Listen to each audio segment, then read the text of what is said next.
Jacques Cousteau ho va batejar com l'aquari del món.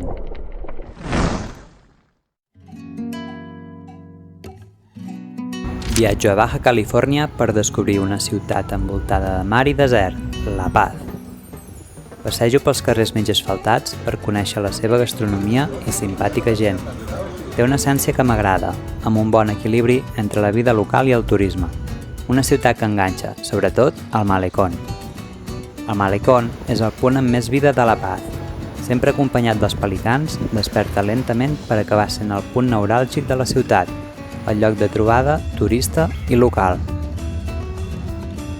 Agafo el col·lectivo que ressegueix la costa cap al nord, cactus i més cactus i arribo a Tecolote, on el vent apreta però no impedeix que més d'un hi acampi.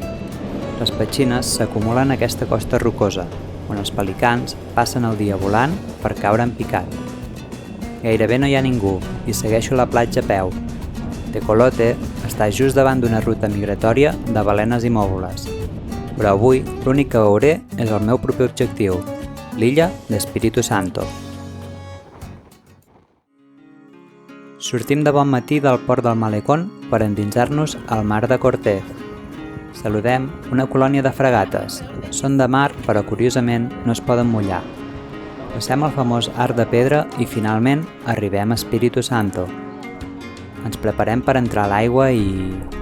comença l'espectacle. Els lleons marins s'apropen a tota velocitat per jugar. Són animals curiosos i els encanten les meves aletes.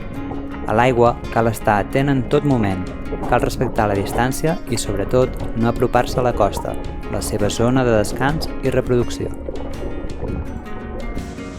M'hi quedaria tot el dia, però hem de tornar, i just abans d'arribar al port ens saluden uns dofins. Aquest gran dia s'apaga el Malecón amb una posta de sol espectacular.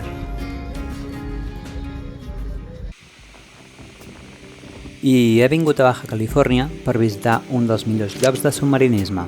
Després de passar el Triunfo i Los Barriles, arribo a Cabo Pulmo. Cabo Pulmo és un poble diminut. És tan petit que el subministrament elèctric està limitat i la cobertura és mínima. Un lloc perfecte per desconnectar de mòbil i connectar amb el mar. Aquí hi passaré 4 dies. Em diuen que la visibilitat no serà la millor. Les millors condicions són a l'octubre i estem a febrer. Però la poca visibilitat la compensa el cant llunyà d'algunes balenes. Sensacions màgiques. I de sobte, grans bancs de peixos globus, corall i fins i tot algun dofí. Malauradament, no veiem el tauró toro. Els darrers dies han trobat restes de tauró a algunes platges i es tem que la presència de pescadors furtius els hagi espantat. Acabo rendit i dormo a la tenda amb un cel de 1000 estrelles. I exprimits els dies de submarinisme, torno a La Paz per retrobar-me amb bons amics. Ens escapem fins a una de les millors platges de Mèxic, Balandra. La marea està baixa i aprofitem per mullar els peus a la sorra blanca i arribar fins al famós Hongo. Reenganxat per la base, va ser malmès per turistes uns anys enrere. I al caure el sol ens animem a pujar fins al mirador. La caminada ens regala una de les vistes del viatge, una d'aquelles imatges que et queden gravades. Ai, México lindo!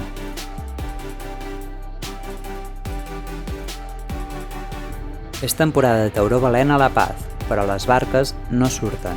La normativa és clara, hi ha menys de 5 exemplars a la badia i per tant no es pot sortir. Per això vaig fins a Puerto Chalet, per veure la balena gris. Després de 2 hores de cotxe, arribo per pujar una petita barca i endinsar-nos a la Gran Bahia Magdalena, zona de descans i reproducció de balenes. Aquí, elles són les protagonistes. Un espectacle pur, mai havia vist tantes balenes juntes. Ens regalen infinits salts miris on miris. I elles decideixen, i de sobte se n'apropa una. I finalment ens ve a saludar de ben a prop. Uau! El viatge s'acaba i no vull marxar sense abans dir adeu a La Paz des d'una vista privilegiada. Camino fins al Cerro Calavera, on el sol es deixa caure entre els cactus i desapareix lentament. Som febrer i La Paz no em pot despedir de millor manera que amb el Carnaval. El malecón s'omple de gom a gom, amb parades i concerts, i la música dona vida a uns carrers a rebussar. El Rei Carnaval celebra que podem gaudir un any més del Carnaval, de la companyia i, sobretot, de la península de l'Alegria, Baja Califòrnia.